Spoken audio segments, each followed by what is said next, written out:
Assalamualaikum warahmatullahi wabarakatuh. Saya Sita Walunisah, SPD MPD, dosen tetap pada program studi PG PAUD FKIP Universitas Tadulako.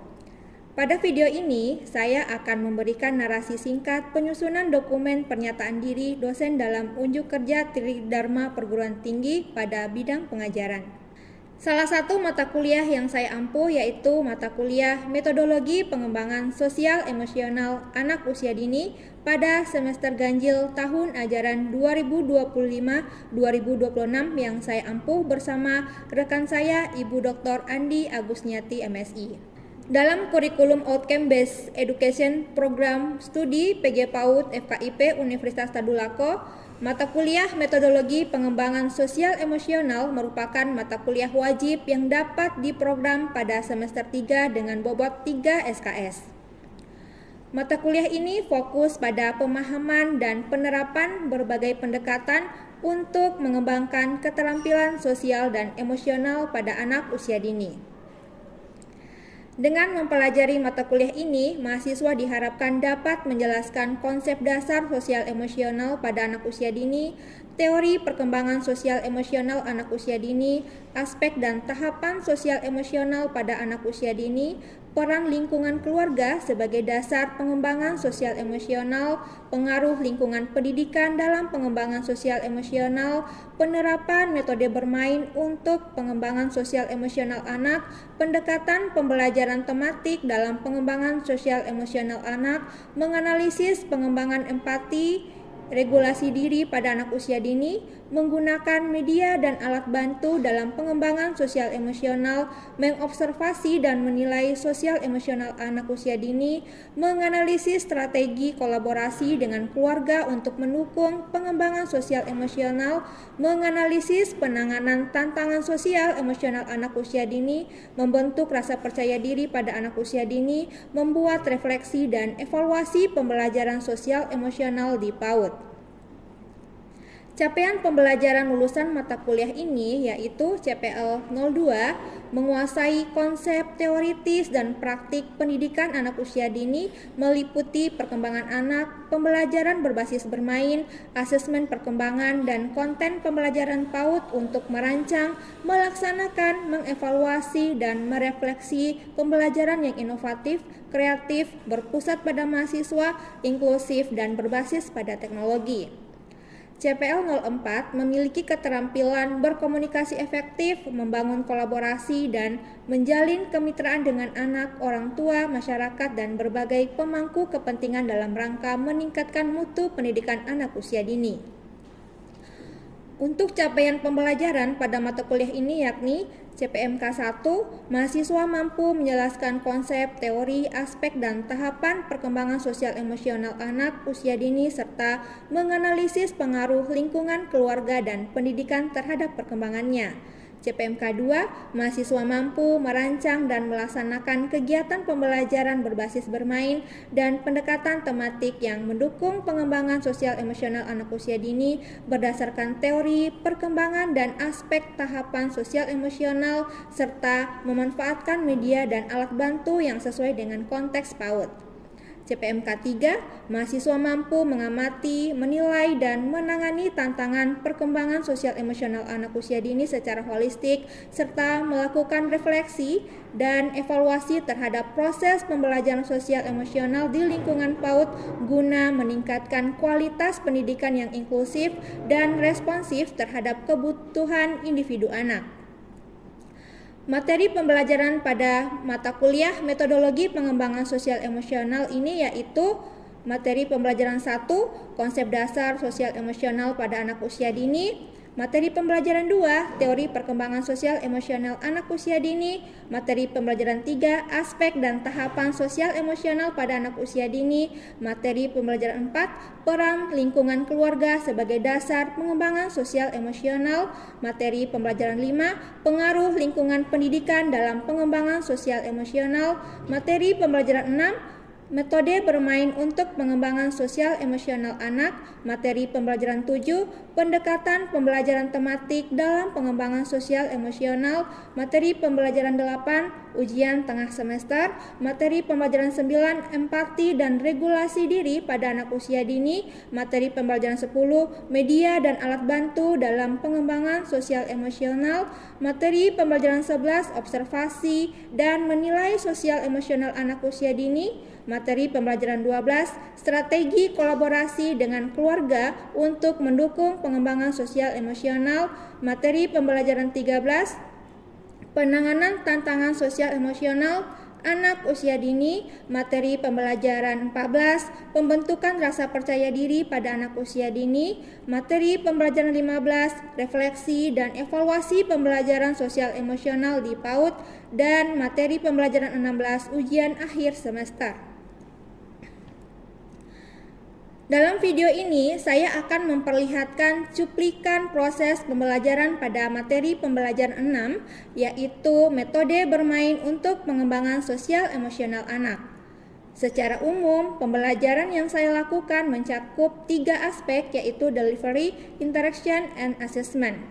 Pada aspek delivery, saya memaparkan pokok-pokok materi yang akan dipelajari dalam proses perkuliahan seperti tujuan pembelajaran, pertanyaan-pertanyaan pengantar untuk apersepsi dengan menghubungkan pengetahuan dan pengalaman yang dialami mahasiswa dengan materi perkuliahan, media pembelajaran yang digunakan yaitu yang pertama, buku Social and Emotional Skills Development in Early Childhood. Yang kedua, ada modul pembelajaran yang dikembangkan dari berbagai sumber. Yang ketiga, ada slide PowerPoint untuk memudahkan penyampaian materi. Yang keempat, ada demonstrasi metode bermain sederhana di ruang kelas dalam membangun pengetahuan secara eksperimental dan konseptual. Yang kelima, ada Google Form atau Google Drive untuk mengumpulkan tugas-tugas mahasiswa secara daring. Dan yang keenam, ada video pembelajaran yang relevan. Dalam hal ini, saya mengarahkan mahasiswa untuk melakukan kegiatan demonstrasi, kegiatan bermain untuk mengembangkan sosial dan emosional anak. Kegiatan ini saya lakukan secara bertahap, mulai dari membentuk kelompok, membimbing mahasiswa untuk mengkaji permainan dan kegiatan bermain, membimbing mahasiswa untuk membuat alat permainan atau menciptakan kegiatan bermain, mempersilahkan mahasiswa untuk memaparkan hasil produk alat permainan yang dibuat, serta memfasilitasi berjalannya diskusi antar kelompok. Kegiatan ini diakhiri dengan menyimpulkan secara bersama-sama konsep yang ditemukan dalam proses pembelajaran serta mengajak mahasiswa untuk bersama-sama menyimak contoh kasus terkait dengan pengembangan sosial dan emosional anak. Pada aspek asesmen, saya melakukan penilaian pada 4 aspek, yaitu case method, proyek, partisipasi atau kehadiran, serta nilai UTS dan UAS dengan menggunakan rubrik yang jelas dan terukur. Pada bobot case method, saya mengacu 4 kriteria utama, yaitu kualitas ide, kualitas argumen, menghargai pendapat, dan kerjasama. Untuk proyek mencakup perencanaan, pelaksanaan, dan hasil akhir proyek. Bobot masing-masing kriteria adalah sebagai berikut: bobot case method 10%, bobot proyek ada 40%, bobot partisipasi dalam kelas 20%, UTS 15%, dan UAS 15%. Berikut cuplikan pembelajaran yang saya lakukan. Assalamualaikum warahmatullahi wabarakatuh. Waalaikumsalam warahmatullahi wabarakatuh. Selamat pagi, salam sejahtera untuk kita sekalian. Alhamdulillah, pada pagi hari ini kita jumpa kembali di pertemuan 6 mata kuliah metodologi pengembangan sosial dan emosional anak usia dini. Oke, sebelumnya kita berdoa dulu sesuai dengan keyakinan kita masing-masing. Berdoa dimulai. Berdoa selesai. Sebelum Ibu memulai perkuliahan pada pagi hari ini, Ibu mau cek dulu semangatnya adik-adik sekalian. Tepuk semangat. Semangat.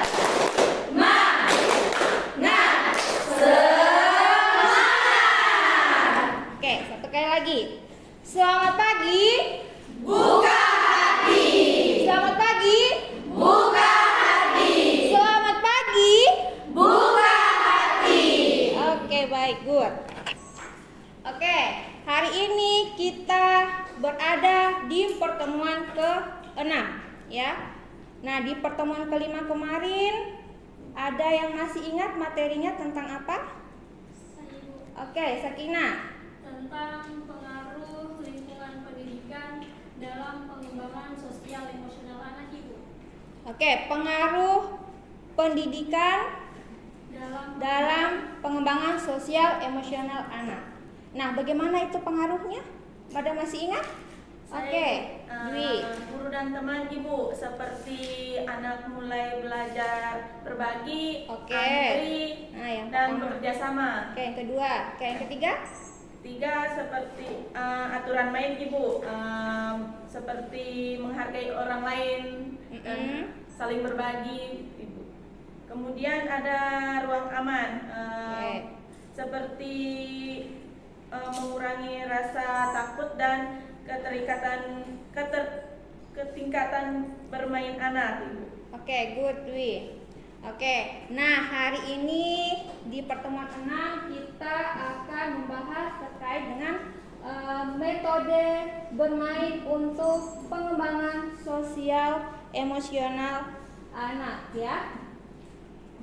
Pengembangan sosial emosional adalah proses anak belajar mengenali yang pertama emosinya, kemudian dia bisa membangun hubungan ya, dan berinteraksi secara positif dengan lingkungan sekitarnya ya. Oke, lanjut. Nah, menurut adik-adik sekalian ya, kegiatan bermain apa yang dapat mengembangkan sosial emosional anak? Ayo, ada yang tahu? Oke, Lian. Bermain peran, Ibu. Bermain peran. Nah, bermain perannya seperti apa? Bermain dokter-dokteran. Dokter-dokteran. Ada lagi? Ada lagi? Jual beli. Jual beli. Oke, selain bermain peran ada lagi? Main? Main congklak ya. Ada lagi? Bermain? Bermain puzzle. Oke, terima kasih. Good ya. Selanjutnya metode bermain ya. Metode bermain untuk pengembangan sosial emosional adalah berbagai metode bermain yang efektif untuk mengembangkan sosial dan emosional anak secara optimal ya. Yang pertama ada tadi yang sudah disebutkan oleh Lian ya, ada bermain peran. Kemudian ada bermain bersama atau kooperatif playing ya. Ada sensorik ya, ada bermain sensorik atau sensorik playing. Nah, bermain peran. Bermain peran di sini ya, anak meniru peran orang dewasa, membangun empati dan pemahaman perspektif orang lain. Nah, kalau kita bermain ya, tidak hanya sia-sia ya, tapi ada manfaatnya. Ya, apa sih manfaat bermain untuk anak usia dini? Nah, ini ya. Yang pertama ada meningkatkan empati dan hubungan sosial. Nah, ketika anak bermain bersama itu akan membangun rasa sosialnya. Ada empati yang muncul ya dalam diri anak. Kemudian yang kedua ada pengenalan dan pengelolaan emosi ya. Di sini aktivitas bermain melatih anak mengenali berbagai emosi, mengekspresinya secara tepat dan mengatur respons emosional dalam berbagai situasi. Jadi ketika anak bermain ya, apalagi dia bermain bersama teman sejawatnya, nah itu bisa melatih emosi. Jadi tidak hanya sosial tapi emosinya juga akan terlatih. Nah, setelah Ibu menjelaskan terkait dengan manfaat metode bermain ya, boleh kita bagi kelompok kecil dulu ya, satu kelompok 3 orang. Boleh? Oke, silakan dibentuk kelompoknya. Ibu punya permainan ya yang akan kalian mainkan nanti sesuai dengan imajinasi kalian. Dan ibu akan tanyakan apa manfaat dari permainan yang akan kalian tampilkan nanti. Nah, ini adalah demonstrasi adik-adik ya ketika kalian memainkan alat permainan. Silakan dimainkan sesuai dengan kreativitasnya adik-adik dan sesuai dengan imajinasinya adik-adik sekalian. Silakan. Ada dua, ya, bisa berbagai macam bangunan yang kalian lakukan itu adalah kendaraan. Silakan sesuai dengan imajinasinya adik-adik sekalian ya. Oke. Masih dulu. Nah ini silakan dicari dari yang besar sampai yang kecil ya. Nah ini sebagai bagiannya sebagai tantangan kalian ya. Silakan dicari, dimasukkan, juga menggunakan baru. Ini apa? Boneka tangan. Boneka tangannya memakai apa ini? Kopi apa? BNPB. Nah kalau BNPB itu menangani apa? Apa? Bencana. Nah dari ini ya, dari boneka tangan ini, dari robot. Ini dia apa? Tembak-tembak. Ini apa? Tembak-tembak. Kenapa buatnya robot-robot atau tembak-tembak? Gampang buatnya. Oke. Jadi setelah kalian bermain ini, apa yang kalian lakukan? Selanjutnya ya, ibu akan tanyakan perasaan kalian setelah kalian memainkan alat permainan yang sudah ibu bagikan. Oke, yang bermain puzzle, bagaimana perasaannya? Senang. Susahnya itu berarti ada emosi. Ya, emosi ya. Oke. Oke, melatih berpikir. Oke. Ini sudah jadi apa? Sudah jadi robot. Ini gambar. Ini bangunan apa ini? Bangunan kantor. Nah, bagaimana perasaannya setelah kalian membuat blok ini menjadi sebuah bentuk robot, ada kapal dan ada bangunan? Senang. Kemudian ada perasaan apa lagi? Ada gembira. Untuk sosial emosionalnya bagaimana? Bekerja sama. Oke, good. Terima kasih. Ada yang mau menjelaskan sama ibu terkait dengan permainan ini menjadi apa yang kalian buat? Saya Oke, silakan. ini membuat menara dari lunak sesuai dengan yang biasa untuk mengembangkan kehidupan. Oke. Kalau untuk sosial emosionalnya gimana? Dia bekerjasama antar teman, Oke. bekerjasama untuk menyusun dengan kecil sampai pada yang besar dan yang kecil. Tadi Sakina sudah menjelaskan terkait penyusunan permainan yang sudah dibuat. Nah, ada yang mau bertanya terkait penyusunan ini? Oke, silakan. Baik, Julia. Mau bertanya kepada Romo Sakina, bagaimana kerjasama dalam kelompok kalian dalam menyusun donat yang besar itu sampai yang kecil?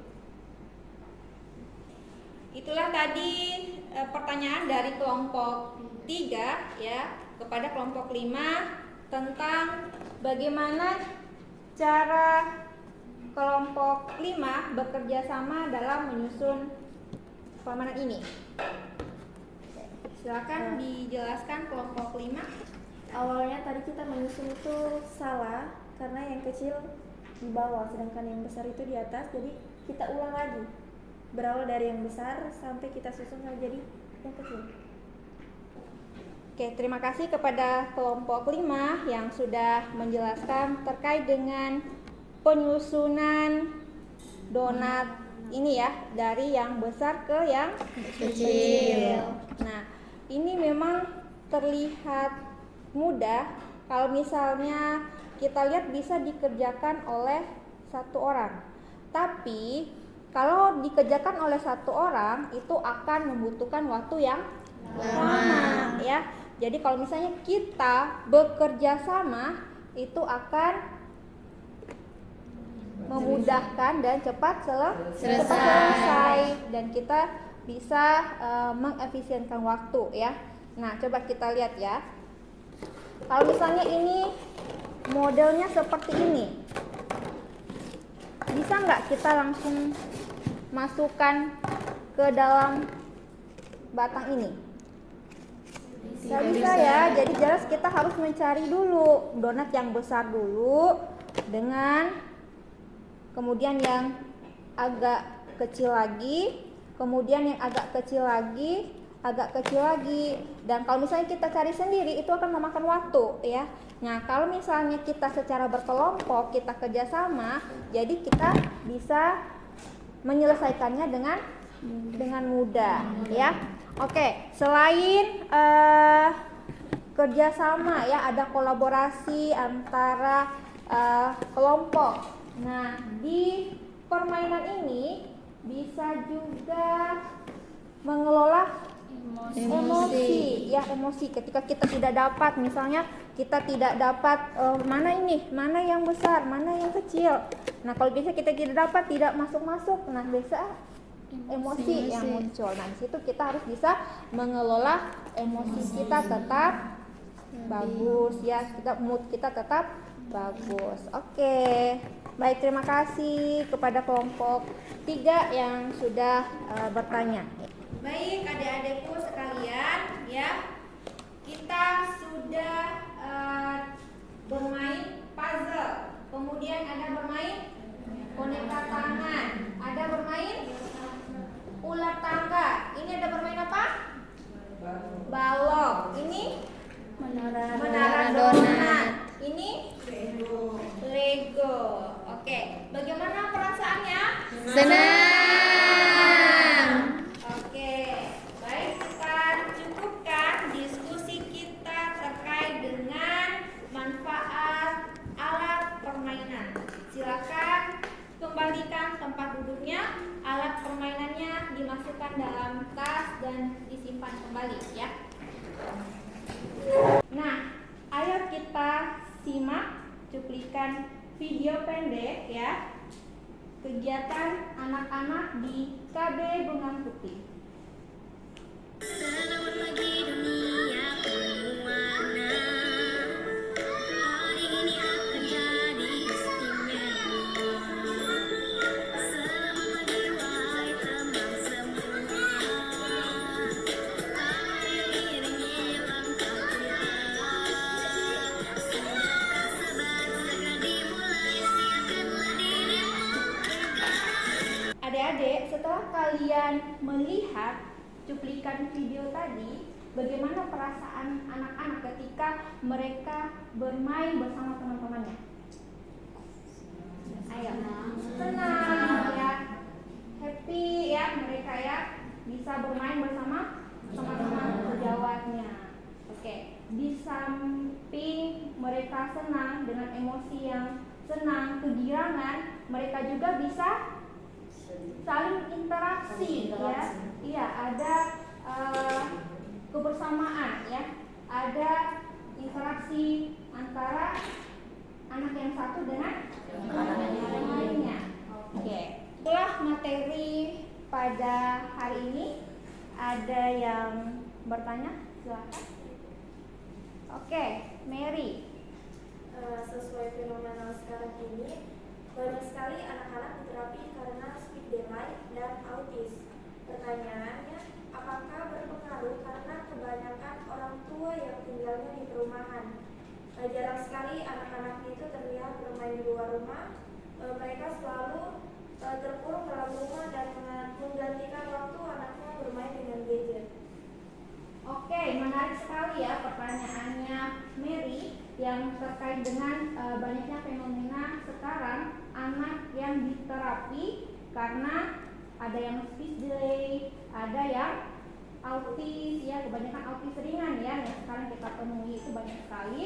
Nah, kita kembali lagi ya. Kemarin kita sudah membahas di pertemuan keempat bahwa pengaruh sosial dan emosional anak itu sangat tinggi ya ketika dengan keluarga. Keluarga yang pertama itu dalam keluarga, kemudian ada lingkungan pendidikan ya. Jadi ketika orang tua mengurung anaknya dalam rumah, kemudian dia tidak membawa anaknya keluar untuk bermain bersama ya, di situ biasanya anaknya akan tidak ada teman interaksi, ya gitu. Jadi tidak ada teman sejawatnya yang bisa diajak saling berkomunikasi ya dengan bahasanya mereka gitu. Jadi yang mereka temui adalah hanya orang dewasa yang jelas biasa komunikasinya agak berbeda ya gitu. Kemudian terkait dengan emosi juga ya. Biasanya kan kalau orang tua yang jarang membawa anaknya keluar rumah, di dalam rumah dia pasti akan memberikan HP, ya bisa saja HP ya gitu. Nah, ada tugas ya. Ini adalah tugas di pertemuan ke-6 ini yang terkait dengan metode bermain untuk pengembangan sosial emosional anak ya. Nah, pilihlah alat permainan 3 ya, minimal 3 alat permainan dan 3 kegiatan bermain. Beda alat permainan dan kegiatan bermain ya, beda. Kemudian silakan mengkaji alat permainan dan kegiatan bermain tersebut. Jelaskan manfaat dari alat permainan dan kegiatan bermain tersebut. Ya. Jadi setelah kalian pilih minimal 3 alat permainan dan 3 kegiatan bermain, silakan dikaji ya alat permainannya. Nah, ini untuk apa misalnya, kemudian kegiatan bermain tersebut misalnya manfaatnya untuk apa gitu. Kalau misalnya biasanya kan ada dalam satu alat permainan atau ada dalam satu kegiatan bermain itu tidak hanya mengembangkan sosial dan emosional saja, tapi bisa mengembangkan ada kognitifnya, kemudian ada bahasanya ya, ada nilai agama dan moralnya juga, ada motorik gitu ya, ada bahasa juga ya gitu. Jadi silakan dijelaskan ya, tapi lebih khususnya ke pengembangan sosial dan emosionalnya. Nah, oke. Untuk link pengumpulan tugas silakan dikumpul dalam link Google Drive ini. Baik adik-adikku sekalian, kalau sudah tidak ada pertanyaan terkait tugas yang Ibu berikan, ya, Ibu rasa sudah cukup pertemuan kita pada pagi hari ini. Terima kasih banyak atas waktunya. Sampai jumpa minggu depan di pertemuan ke-7. Sekian, Assalamualaikum warahmatullahi wabarakatuh. Waalaikumsalam warahmatullahi wabarakatuh. Demikianlah video narasi singkat penyusunan dokumen pernyataan diri dosen dalam unjuk kerja Tridharma Perguruan Tinggi pada bidang pengajaran yang saya buat. Semoga dijadikan pertimbangan dalam proses pengajuan sertifikasi dosen gelombang 1 tahun 2026 ini. Sekian, terima kasih. Billahi taufiq wal hidayah. Wassalamualaikum warahmatullahi wabarakatuh.